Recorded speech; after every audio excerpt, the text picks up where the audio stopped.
I found my fiancée passed out in a bathroom at a party. 5 minutes earlier, I'd been sent a video of her dancing on a table while two guys pulled her into a bedroom. When I confronted the host and asked what happened before she passed out, I was already irritated before the video arrived. I had not wanted to come to the party in the first place. It was not my scene, and it never had been. Loud houses, strangers pretending to be friends, people measuring the night by how little they remembered the next morning. Kendra insisted it would be harmless, that Bryce threw these kinds of parties all the time, that it was networking, not chaos. I told myself that trusting your fiancée meant trusting her judgment, even when your instincts pushed back. The video hit my phone at 10:47 p.m. It came from an unknown number with no message attached. Just a clip, 23 seconds long. No sound at first, then laughter, music bleeding through cheap speakers, voices overlapping. Kendra was on a table in a crowded room, unsteady but upright, her arms raised as if she was trying to balance rather than dance. Two men stood close, one on each side, hands hovering near her waist. Someone shouted encouragement. Someone else filmed from below. Then the angle shifted. Hands touched her legs. Someone said her name. The clip ended as she was guided off the table and toward a hallway that led deeper into the house. I checked the timestamp. Less than 10 minutes old. I called her immediately. No answer. I texted. Nothing. I tried again. Straight to voicemail. I was in my car before my brain caught up with my body. The drive felt too long and too short at the same time. Every red light felt personal. Every turn stretched out like it was daring me to slow down. I replayed the video once more at a stop sign and then forced myself to lock the phone and focus on the road. Panic makes you stupid. I needed to stay functional. Bryce's house was exactly what I expected. Cars lined the street in sloppy angles. Music thumped hard enough to rattle windows. People spilled out onto the lawn, drinks in hand, faces flushed, laughing too loudly at nothing. No one noticed me pushing through the front door. Inside, the air was thick with sweat, perfume, and alcohol. I scanned faces as I moved, my eyes searching automatically, my chest tightening with every second she did not appear. Someone brushed past me and sloshed a drink down my sleeve. Someone else apologized without stopping. I asked the first person I recognized if they had seen Kendra recently. They shrugged and pointed vaguely toward the back of the house. The hallway leading away from the main room was narrower, quieter, dimmer. The music faded into a dull pulse behind me. Doors lined the walls, most of them closed. I tried the first bathroom. Locked. I knocked once, then harder. No response. A woman passing by told me someone was in there, said it casually, like it was none of my business. I knocked again and called Kendra's name.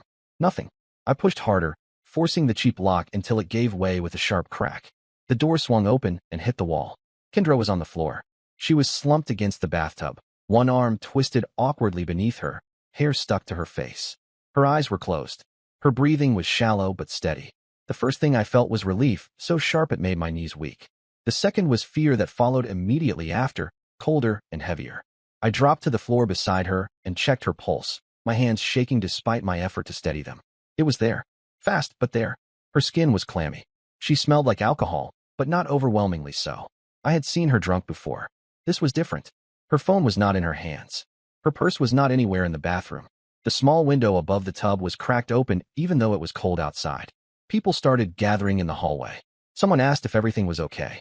Someone else suggested she just needed to sleep it off. I told them to back up and give her air. They did, reluctantly, curiosity fighting courtesy. I lifted her head gently and tried to wake her. She did not respond. That was when Bryce appeared. He looked annoyed more than concerned, like someone interrupted in the middle of something important. He leaned against the doorframe and scanned the scene with a practiced calm. He said she drank too much. He said she insisted on going to the bathroom alone. He said she was fine, that this happened sometimes at parties, that making a scene would only make things worse. I asked him what happened before she ended up here. His answer came too quickly, too smooth. He said she danced, she laughed, she drank, and then she disappeared into the bathroom on her own. He said no one followed her. He said people were exaggerating. I did not tell him about the video yet. I watched his face while he talked. His eyes flicked toward the hallway behind him twice. His jaw tightened when someone else walked by. I asked where her phone was. He said he had not seen it. I asked who the men were in the room where she danced. He said he did not know them, said they were probably friends of friends, said it was a big party and he could not keep track of everyone. The bathroom felt smaller by the second. Kendra shifted slightly, groaning softly, and I felt a surge of anger cut through the fear. Something was wrong, and Bryce knew more than he was saying. I told someone to call an ambulance. Bryce stepped forward immediately and said that was unnecessary, that it would bring police, that it would turn into a whole thing. He said it like that mattered more than her breathing on a cold tile floor. That was when I stood up. I asked him again what happened before she passed out. Slowly this time. Carefully. I told him I was not leaving without an answer. He repeated himself, but the details changed. Now she was laughing with friends. Now she was leaning against the wall. Now he thought she said she needed air. His story rearranged itself every time I pressed him. Someone behind me muttered that the bedroom upstairs had been crazy earlier. I turned and asked which bedroom. They froze.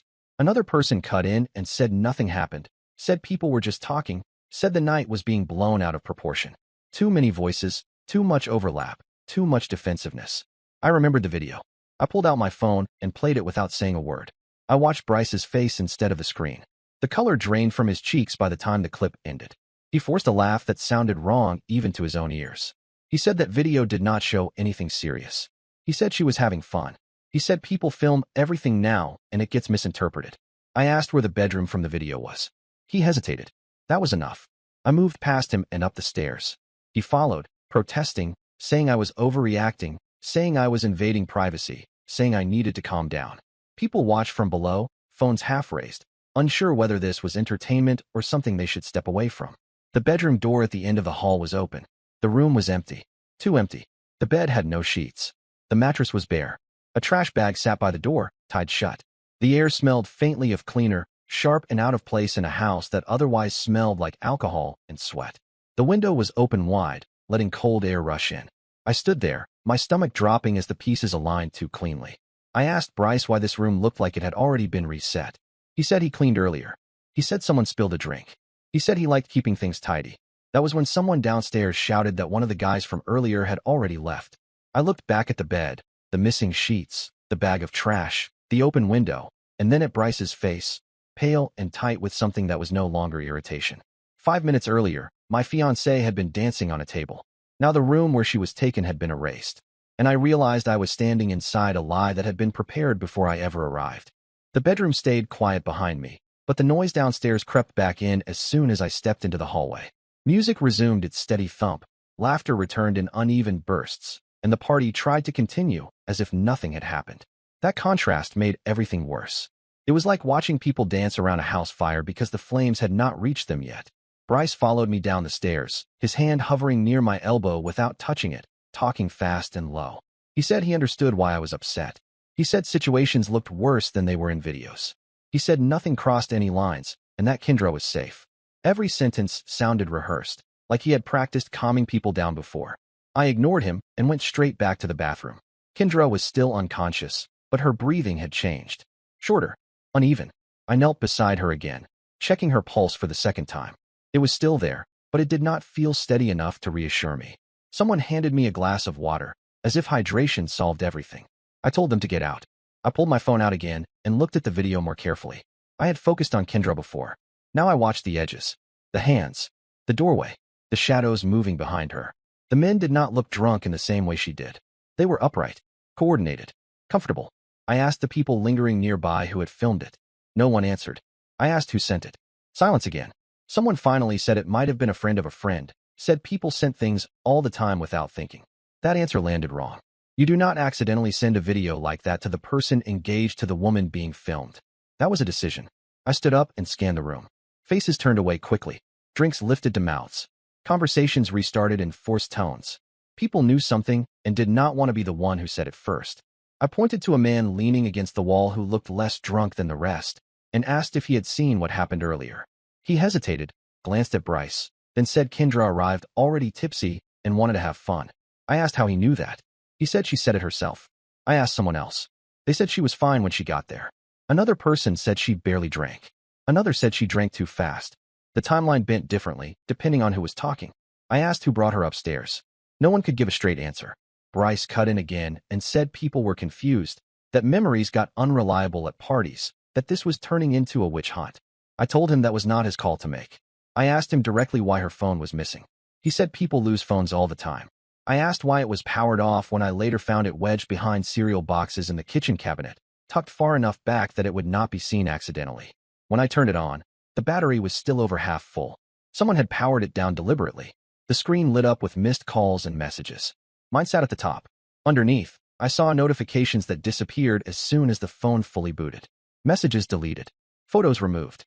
Something had been cleaned here too, just not as thoroughly as the bedroom. Bryce asked why I was going through her phone. I told him because she could not answer questions herself. He did not like that answer. A woman with smeared eyeliner pulled me aside near the back door. She spoke quietly, barely moving her lips. She said Bryce told people earlier not to record anything else upstairs because it could cause problems. She said he took at least 2 phones from people who were filming and told them to grab them later. I asked her why she was telling me this now. She said because she did not like how still Kendra looked on that bathroom floor. That was the first honest sentence I had heard all night. I went back to Bryce and asked him why he was collecting phones. He denied it immediately, said he would never touch anyone's property. I asked why 2 people told me the same thing without knowing each other. His jaw tightened, and he accused me of trying to turn the party against him. I told him I did not care about his party. Someone shouted from the kitchen that they found a purse. Kendra's purse sat on the counter, open, lighter than it should have been.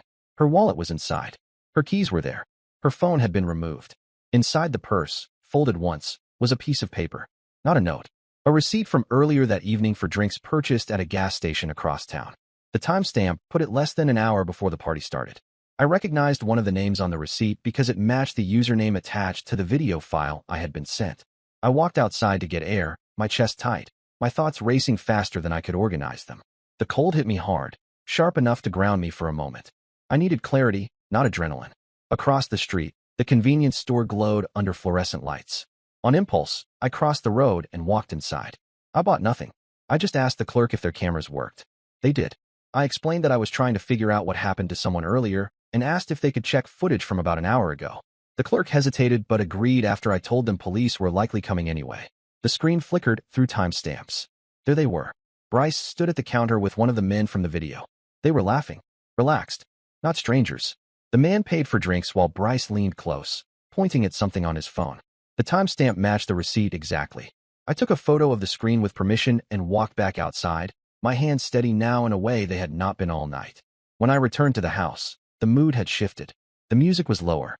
People whispered instead of laughed. Kendra had not woken up, and that fact was starting to sink in. I showed Bryce the photo. He stared at it longer than he should have if it meant nothing. He said that did not prove anything. He said he talked to a lot of people. He said the man probably stopped by later. I reminded him the timestamp placed them together after Kendra was found unconscious. His mouth opened, then closed again. That was when Kendra's phone buzzed in my hand. A draft message appeared on the screen, unsent, recovered automatically when the phone rebooted. It had been written earlier that night. It said she felt uncomfortable. It said she did not know how to leave without causing a scene. It ended mid-sentence, like she had been interrupted. I looked up at Bryce and told him police were on their way. He laughed again, but this time it was hollow, brittle, like glass about to shatter. Behind us, someone finally called an ambulance despite his objections. And I understood something then with cold certainty. Whatever happened upstairs had not been an accident. It had been managed. And Bryce was no longer in control of how the night ended. The sound of sirens cut through the night before anyone admitted they had called for help. At first it was distant, swallowed by music and chatter, but then it grew louder, unavoidable, forcing the party to acknowledge that the night had crossed a line it could not step back from. People started leaving in clusters. Not all at once. That would have looked suspicious. They filtered out slowly, grabbing coats, muttering excuses, avoiding eye contact. Bryce noticed too late. The house that had been packed an hour earlier began to thin, and the witnesses he depended on to blur the truth were disappearing. The paramedics arrived first. They moved past the front door without hesitation, professional and efficient, ignoring Bryce's attempts to intercept them.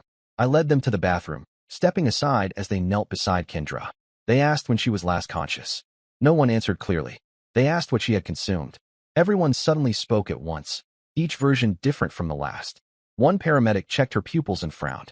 Another took her vitals and said something quietly to his partner that I could not hear. They lifted Kendra onto a stretcher with careful precision. Her arms slipped limply as they adjusted the straps, and I felt something tighten in my chest that had nothing to do with panic and everything to do with rage. One of them asked if she had taken anything besides alcohol.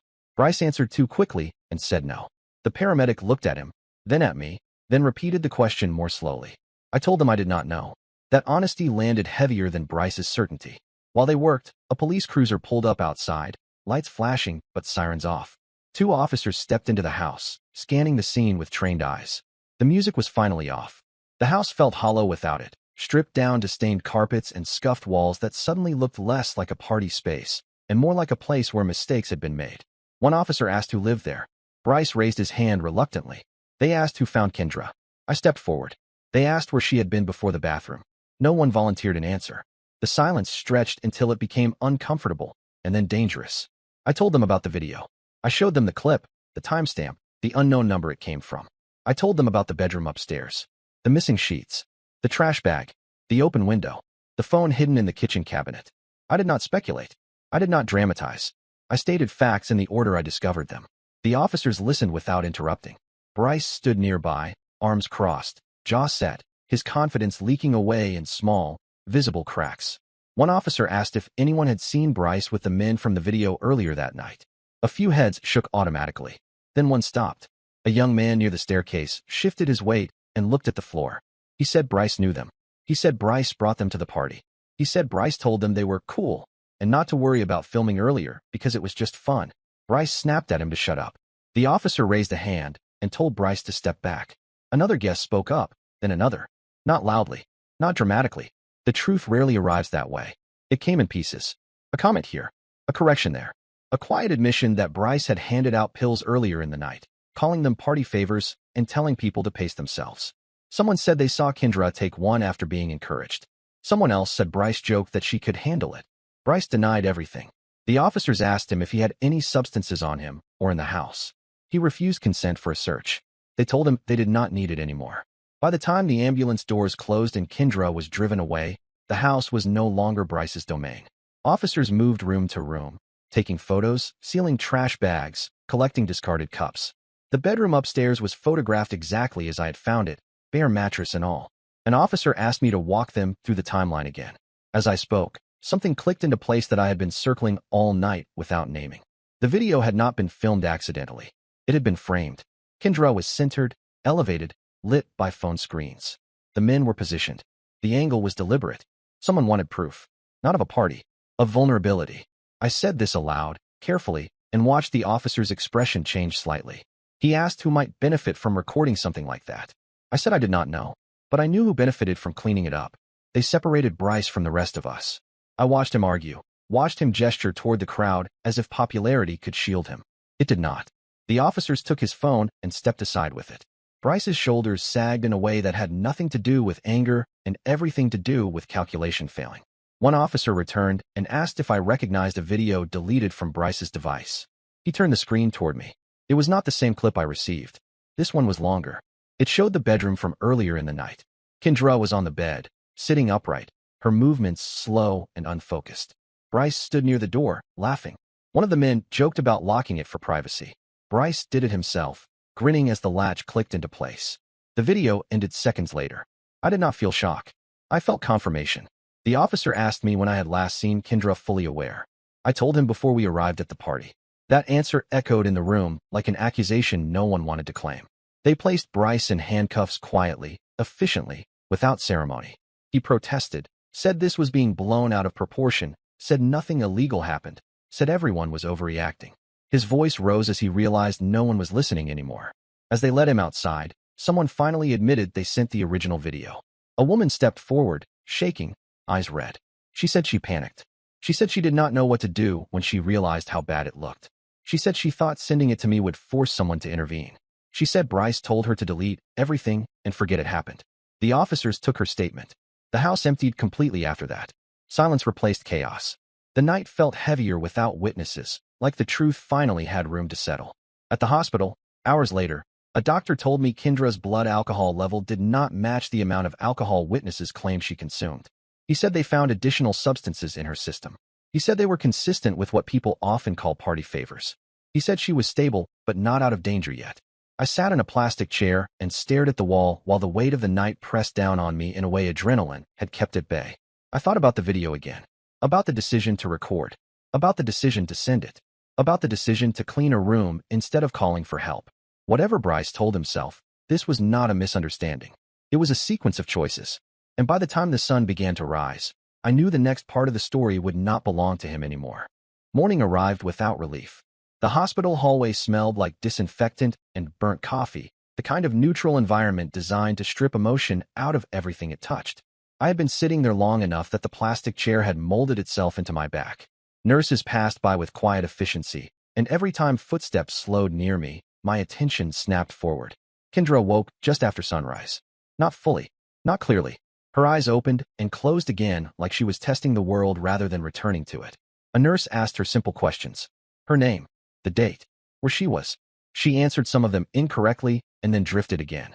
The doctor explained that it was expected, that the substances in her system disrupted memory and orientation.